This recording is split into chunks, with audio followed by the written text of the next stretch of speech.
Karibu sana kwa mara nyingine tena kwenye YouTube channel yetu ya Wauzaji. Leo tutajifunza jinsi ya kukopi linki ya posti yako ya kwenye page ya Facebook ili uishare sehemu nyingine. Moja kwa moja unaingia hapa. Baada ya hapo unagusa neno pages, hapa utaona page zako zote. Baada ya hapo mimi na page mbili, lakini mimi nitaingia kwenye page yangu pendwa ya bidhaa mpya. Basi nitagusa bidhaa mpya, nitakuwa nimeifungua. Baada hapo nitashuka chini ili niangalie posti ambayo nataka kuishare.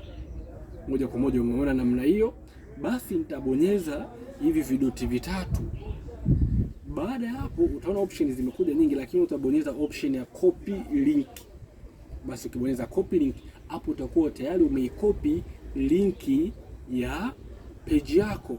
Sasa ukitaka kwenda kuipaste sehemu, mfano labda unataka kuipaste hapa, wewe utapabonyeza hapa bila kuachia kwa muda, itatokea maneno, wewe utabonyeza neno paste.